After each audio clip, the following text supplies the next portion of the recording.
নমস্কার, আমি মৌমিতা।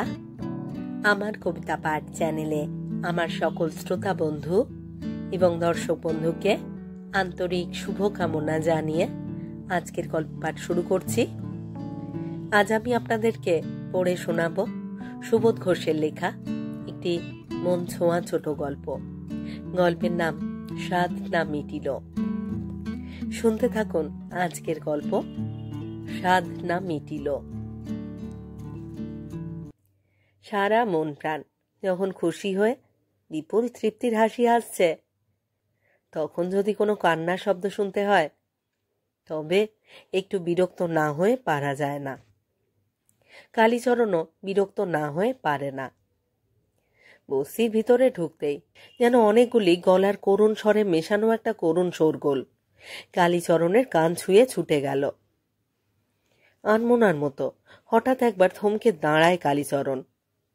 চোখ দুটো বিরক্ত হয়ে কুঁচকে ওঠে। বুকের ভিতরে যখন একটা তুফানি খুশির শোরগোল শুনে নিজের ভাগ্যটাকে বারবার বাহবা দিতে ইচ্ছে করছে, তখনই বাইরের একটা কান্নার স্বর শুনলে মেজাজ খারাপ হবে না? হবে নাই বা কেন? মনে হয় ওই কান্না যেন কালীচরণের জীবনের এত বড় একটা আহ্লাদের ঘটনাকে হিংসে করে আর মতলব করে এমন করুণ হয়ে বাঁচতে শুরু করেছে। বুঝতে পারা যায় দূরে যে মেটে ঘরটার দরজার কাছে অনেকগুলি ছোট ছোট আলো ছুটোছুটি করছে, সেখান থেকেই কান্নার ওই শব্দটা ছুটে আসছে। কিন্তু ওই ঘর যে পাই মিস্ত্রি রমেশের ঘর। কি হলো রমেশের? আজও তো সকালবেলায় রমেশকে কাজে বের হতে দেখেছে কালীচরণ। যন্ত্রপাতির ভারে ভারী হয়ে একটা পুরনো চটের থলে রমেশের হাতে ঝুলছে। কে জানে কোন বাবুর বাড়িতে জলের কল মেরামত করতে হবে।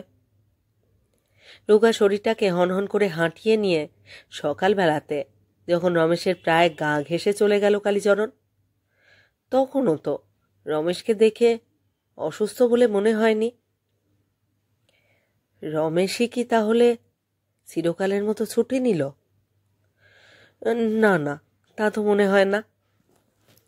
কান্নার একটা শব্দকে যে রমেশেরই কান্না স্বরের ব্যাপার বলে মনে হচ্ছে। ওই তো হাঁপিয়ে হাঁপিয়ে ওই রকম মিহি গলার কান্না রমেশ ছাড়া আর কারোরই হতে পারে না। এগিয়ে যায় কালীচরণ। তারপর আর কোনো সন্দেহ থাকে না। হ্যাঁ, রমেশেরই অদৃষ্ট কাঁদছে। রমেশের বউ মারা গিয়েছে। কাঁদছে রমেশের বড় মেয়ে আরতিটা। কাঁদছে রমেশের ছোট ছোট ছেলে দুটো। মনে হয় রমেশও এই কিছুক্ষণ আগে ঘরে ফিরেছে, কারণ যন্ত্রপাতির থলেটা রমেশের পাশেই মাটির উপর যেন মুখ থুবড়ে পড়ে আছে। দুই হাতে কপাল চেপে মিহি গলায় কান্না কেঁদে চলেছে রমেশ। বস্তির মানুষের সংসারে একটা মৃত্যুর ঘটনা অভাবিত অথবা আশ্চর্যের কিছু নয়। এ ধরনের করুণ কান্না মোটেই নতুন একটা ব্যাপারও নয়। প্রতিবেশীরা ছুটে এসেছে। কেউ কেউ সান্ত্বনার কথা বলছে এবং কেউ কেউ এরই মধ্যে কাঁচা কাঠের একটা খাটিয়া দড়ির গোছা হাতে নিয়ে ব্যস্ত হয়ে উঠেছে। বেশ কিছুক্ষণ দাঁড়িয়ে থাকে কালীচরণ। হয়তো আরও কিছুক্ষণ দাঁড়িয়েই থাকত, কিন্তু দাঁড়াতে দিল না রমেশের বড় মেয়ে আরতিটাই। মেয়েটা কালীচরণের দিকে তাকিয়ে চেঁচিয়ে ওঠে, গো কালী কাকা, কালী কাকা গো, মাকে তোমরা কোথায় নিয়ে চললে গো? আমার যে আর 2 মাস পরে। আরতির কান্না হঠাৎ গুমড়ে উঠেই একেবারে নীরব হয়ে যায়। কি যেন বলতে গিয়ে হঠাৎ চুপ করে গেল আরতি। আর 2 মাস পরে? কালীচরণের কানের কাছে ফিসফিস করে নিমাই, দুঃখ তো হবারই কথা গো। আর 2 মাস পরে মেয়েটার বিয়ে হবে, ব্যবস্থা একরকম ঠিক হয়েই আছে। মেয়ের বিয়ে দেখে যেতে পারল না রমেশের বউ, অথচ কত স্বাদ ছিল। কিন্তু রোগের জ্বালা সে স্বাদটুকু মিটিয়ে নেবার সময়টুকুও বেচারাকে দিল না। ভাবতে বড় বিশ্রী লাগে, মানুষের এমন দুর্ভাগ্য হয়।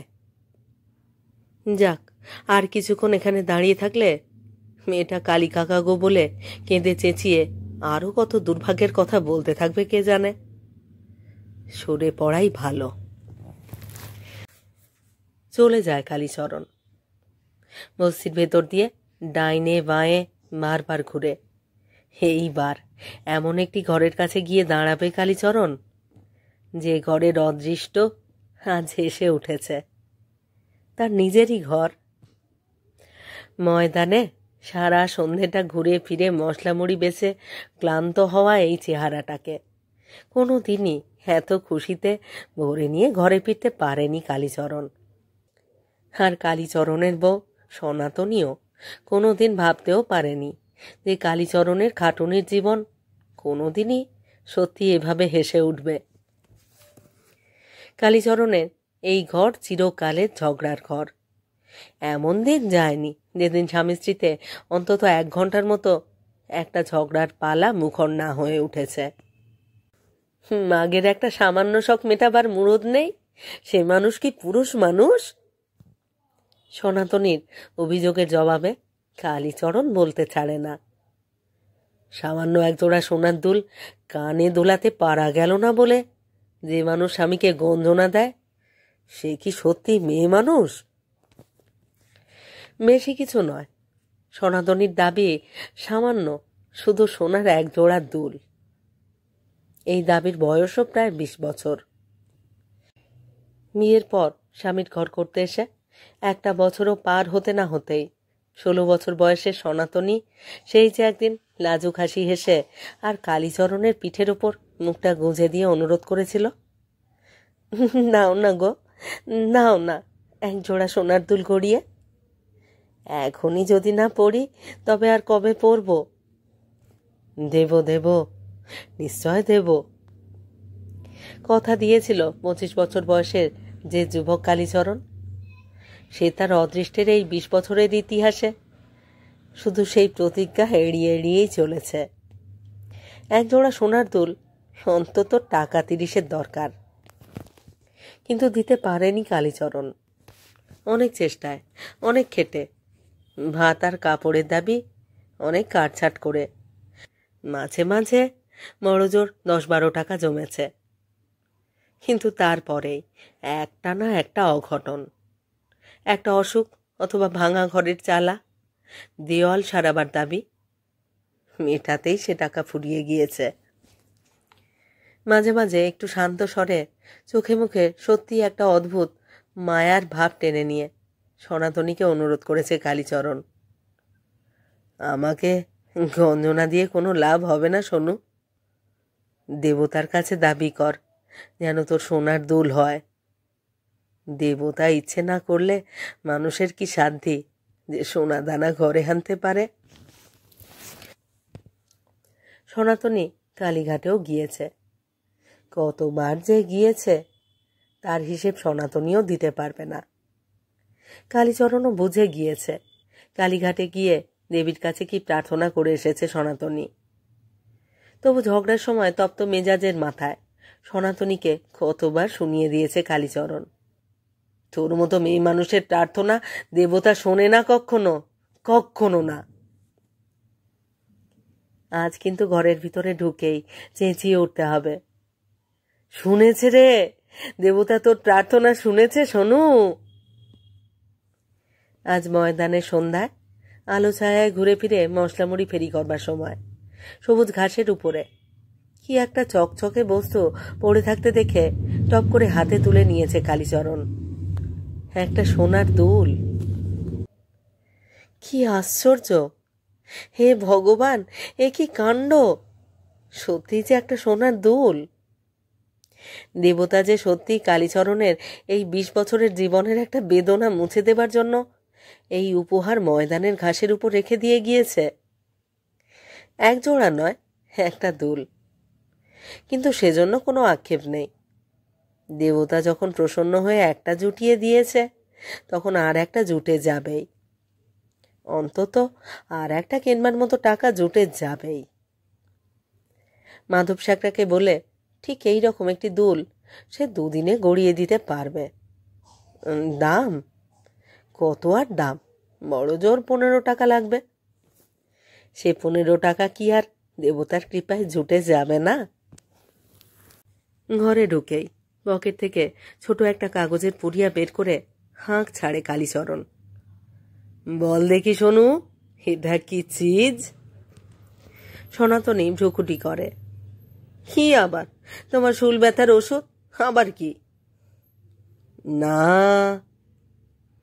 না তো না, হাসি দেখলে গা জ্বলে। কাগজের পুড়িয়া খুলে সোনার দুলটা সনাতনীর চোখের সামনে তুলে ধরে চেঁচিয়ে ওঠে কালীচরণ।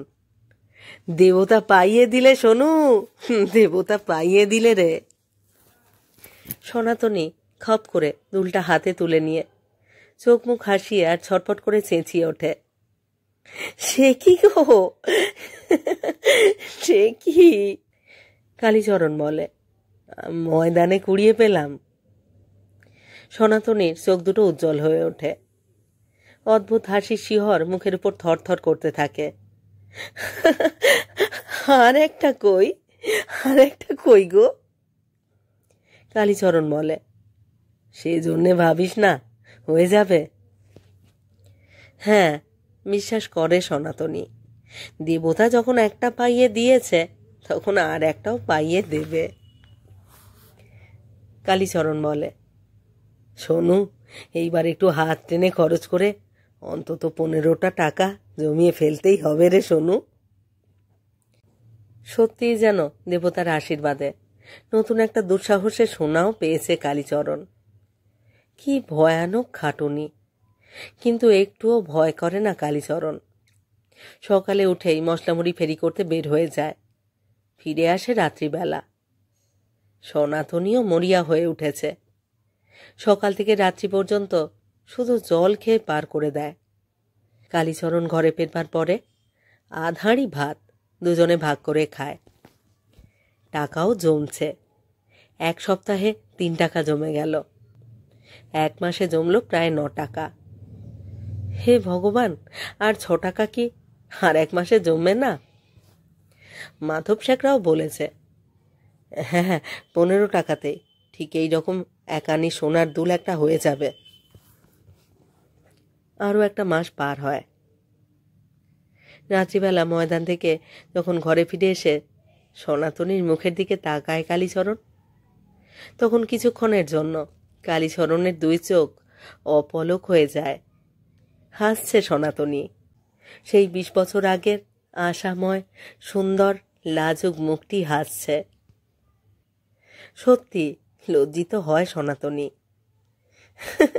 অমন করে কি দেখছো গো? বয়স হয়েছে ভুলে যাও কেন? কালীচরণ বলে, তোর কিন্তু বয়স হয়নি সোনু, তোকে আজও ঠিক সেই রকমটি দেখাচ্ছে। কি রকমটি? সেই যে 16 বছরের কাঁচা মুখটি, এত বড় কালো খোঁপাটি, নরম নরম গাল দুটি, আর সরে যায় না সনাতনী। রোগা শরীরটাকে একবেলা ভাত খাওয়ানো সেই শ্রান্ত ক্লান্ত প্রাণটাকেই যেন 16 বছর বয়সের তরুণতায় বিহ্বল করে কালীচরণের 2 হাতের ইচ্ছার কাছে সঁপে দেয় সনাতনী। ফিসফিস করে বলে, 15 টাকা জমেছে কিন্তু। দরজার বাইরে মিস্ত্রি রমেশের ডাক শোনা যায়। খালি খালি ঘরে আছো কি? হ্যাঁ আছি, সাড়া দেয় কালীচরণ। মেয়ের বিয়েতে কালীচরণকে নিমন্ত্রণ করতে এসেছে রমেশ মিস্ত্রি। কাল সন্ধ্যাতেই মেয়ের বিয়ে। কালীচরণ বলে, হ্যাঁ হ্যাঁ, নিশ্চয় যাব। রমেশ বলে, তুমি একা গেলে চলবে না, কিন্তু তোমার ঘরের মানুষটিরও যাওয়া চাই। জানোই তো, মা মরা মেয়ের বিয়ে। তোমাদের মতো 2-4 জন মানুষ কাছে থেকে মেয়েটাকে একটু আদুরে কথা বলে। সত্যি মায়ের কথা ভেবে মেয়েটা বড় কাঁদছে। হে হ্যাঁ, শুনে খুশি হয় কালীচরণ। রমেশকে কথাও দেয় সনাতনীও রমেশের মেয়ে আরতির বিয়েতে যাবে। রমেশ চলে যাবার পরে কালীচরণ বলে, বেশ হবে শোনো, তুই এবার সোনার দুল পরে বিয়ে বাড়িতে যেতে পারবি। কালই সকালে গিয়ে মাধব শেখরাকে ধরবো, যেন চটপট দুলটা গড়ে দেয়, যেন সন্ধ্যা হবার আগেই পেয়ে যাই। কই গো, নতুন দুলটা কেমন হলো দেখি, ঠিক ঠিক মিলে গেছে তো?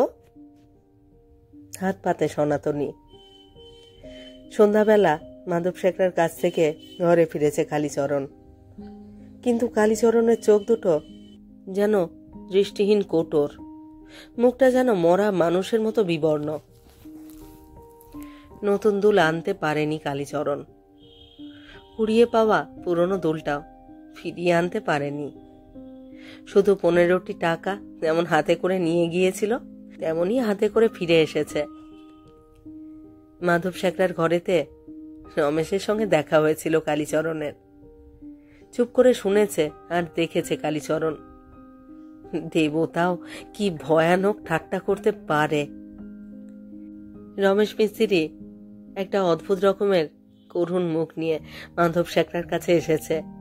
পকেট থেকে ছোট্ট একটা দুল বের করে মাধবকে অনুরোধ করেছে রমেশ, এই রকম একটি দুল গড়িয়ে দাও মাধব, এটা হলো মেয়েটার মরা মায়ের দুল গো, কিন্তু দামটা এখন দিতে পারবো না মাধব। মাধব বলে, তা হয় না, মাফ করো মিস্ত্রি। কালীচরণ হঠাৎ আতঙ্কিতের মতো চেঁচিয়ে ওঠে, একটা দুল কেন হে রমেশ? রমেশ বলে, আর একটা হারিয়ে গেছে রে ভাই। আমি একদিন দুল জোড়া বেচতে গিয়ে একটাকে যে কোথায় হারিয়ে ফেললাম কে জানে। কালীচরণ বলে, ময়দানের দিকে গিয়েছিলে কি? রমেশ বলে, হ্যাঁ, ঠিক সন্দেহ করেছ। ময়দান পার হয়ে কয়লাঘাট হয়ে হাওড়াতে একটা বাবুর কাছে দুল জোড়া বেচতে নিয়ে গিয়েছিলাম, কিন্তু অদৃষ্ট মন্দ। ফ্যাল ফ্যাল করে রমেশের হাতের দুলটার দিকে তাকিয়ে থাকে কালীচরণ। রমেশ বলে, মেয়েটার মা বেচারা মরবার আগেও জানতে পারেনি যে একটা দুল তার হারিয়েছে। জানো, মরবার আগের দিনও বলেছে, বিয়ের দিনে মেয়েটার কানে আমার দুল জোড়া পরিয়ে দিও। থরথর করে কালীচরণের হাতটা কাঁপতে থাকে, আর তারপরে পকেটের ভিতর থেকে একটা দুল বের করে রমেশের হাতের কাছে এগিয়ে দেয়। দেখো দেখি, এইটা সেই হারানো দুল কি? এটাই সেই হারানো দুল কিনা? এই তো, এই তো। কোথায় পেলে তুমি, কোথায় পেলে? উল্লাসে চেঁচিয়ে ওঠে রমেশ। কালীচরণ যেন একটা আর্তনাদ চেপে বলে, ময়দানে। আর কোনো কথা না বলে দুলটাকে রমেশের হাতে ফেলে দিয়ে সোজা ঘরে ফিরে এসেছে কালীচরণ। কই গো, কথা বলছো না যে? আবার প্রশ্ন করে সনাতনী। মেঝের উপরে ধপ করে বসে পড়ে কালীচরণ, যেন একটা মূর্ছার ঘোরে বিড়বিড় করে, ওটা ওটা রমেশের বউয়ের দুল শোনো, আজই জানতে পারলাম। তারপর কি করলে দুলটাকে, কি করলে? মুখ ফাটা আর্তনাদ শিউরে দিয়ে চেঁচিয়ে ওঠে সনাতনী। রমেশের হাতেই ওটা ফেলে দিয়েছি। হায় রে হায়, মানুষ এত গোমুখ হয়, হায় হায়। মেঝের উপর গড়িয়ে পড়ে কাঁদতে থাকে সনাতনী। কালীচরণও স্তব্ধ হয়ে বসে তেমনি ফ্যাল ফ্যাল করে তাকিয়ে দেখতে থাকে। সনাতনীর কান দুটো মেঝের সঙ্গে ঘষা লেগে যেন একটা মাটি মাখা নিষ্ঠুরতার আঘাত সহ্য করতে গিয়ে ছটফট করছে। কালীচরণ যেন ভীরু অপরাধীর মতো বিড়বিড় করে, কি করব বল? রমেশের বউ মরবার আগে বলে গিয়েছিল যে মেয়েটাকে যেন বিয়ের দিনে ওর দুল জোড়া পরিয়ে দেওয়া হয়। এদিকে রমেশের 7 দিন এই যে নতুন একটা দুল ঘোরাতে পারে। কাজেই মাটিতে লুটিয়ে পড়া সনাতনী শরীরটার করুণ কাতরতা আর ছটফট জ্বালা যেন হঠাৎই স্তব্ধ হয়ে যায়। তারপরেই মনে হয় যেন ঘুমিয়ে পড়েছে সনাতনী। আশ্চর্য হয় কালীচরণ। সত্যি এত দুঃখ পেয়েও কি সুন্দর শান্তটি হয়ে যেন সুখের ঘুমে বিভোর হয়ে আছে সনাতনী। রাত কত হলো, সারা বস্তিতে একেবারে নীরব হয়ে গিয়েছে। কালীচরণ ডাকে, সোনু সোনু। সনাতনী ধরফর করে জেগে ওঠে। হুমা, রাত অনেক হলো বুঝি? হ্যাঁ। তবে তো মেয়েটার বিয়ে হয়েই গিয়েছে গো। হ্যাঁ, সন্ধ্যাতেই লগ্ন ছিল তো। যা, আক্ষেপ করে সনাতনী। কালীচরণ বলে, কি হলো? বিয়েটা দেখা হলো না যে। সনাতনীর মুখটাকে ভালো করে দেখবার জন্য কালীচরণের শুকনো চোখের দৃষ্টিটা যেন হঠাৎ তীব্র হয়ে জল জল করে। বিড়বিড় করে কালীচরণ, ভারী তো বিয়ে, রমেশ মিস্ত্রির মেয়ের বিয়ে না দেখা হলো তো বয়েই গেল। সনাতনী আঁচল দিয়ে চোখ মুছতে মুছতে বলে, না গো, মায়ের দুলজোড়া কানে দিয়ে মেয়েটাকে কেমন দেখাচ্ছে দেখবার বড় স্বাদ ছিল। দেখবার বড় স্বাদ ছিল।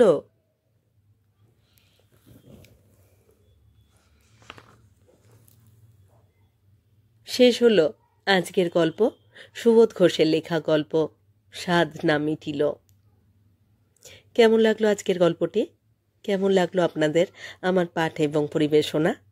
তা অবশ্যই কমেন্ট বক্সে আমাকে লিখে জানান। আপনাদের মতামত জানবার অপেক্ষায় রইলাম। প্রত্যেকটি গল্প পড়বার পরে আপনাদের মতামত পাবার অপেক্ষায় থাকি, কারণ আপনাদের মতামত আমাকে অনেক সমৃদ্ধ করে, আমাকে অনেক উৎসাহিত করে। রোজকারই মতো আমার পুরনো কথাগুলি একবার সংক্ষেপে বলে নিচ্ছি। আমার কবিতা পাঠ চ্যানেলে যারা নিয়মিত আমার পুরো গল্প পাঠ শুনছেন এবং নিয়মিত কমেন্ট করে আমাকে উৎসাহিত করছেন, তাদের জানাই আমার আন্তরিক ধন্যবাদ। যদি আমার গল্প নির্বাচন এবং পাঠ আপনাদের ভালো লাগে, অবশ্যই একটি লাইক করবেন এবং গল্পগুলিকে আপনাদের প্রিয়জনের মধ্যে শেয়ার করবার অনুরোধ রইল। আর আপনারা যারা নতুন আসছেন, যারা এখনও আমার কবিতা পাঠ চ্যানেলটি সাবস্ক্রাইব করেননি, তাদের অনুরোধ সাবস্ক্রাইব করে সাথে থাকার। আর হ্যাঁ, সবাইকেই বলছি নোটিফিকেশান অবশ্যই অন রাখবেন, কারণ আমি প্রতিদিনই চেষ্টা করি এই চ্যানেলে একটি করে নতুন গল্প আপনাদের পড়ে শোনাতে। প্রত্যেকটি গল্পে আপনাদের সাথে চাই আপনাদের মূল্যবান মতামত। সুবোধ ঘোষের লেখা আরও অনেক সুন্দর সুন্দর গল্প আমি আমার চ্যানেলে পড়েছি। যদি না শোনা হয়ে থাকে অবশ্যই শুনে দেখুন। শুনলে কিন্তু মতামত জানাতে ভুলবেন না। সবাই ভালো থাকুন আর থাকুন পরের গল্পের অপেক্ষায়।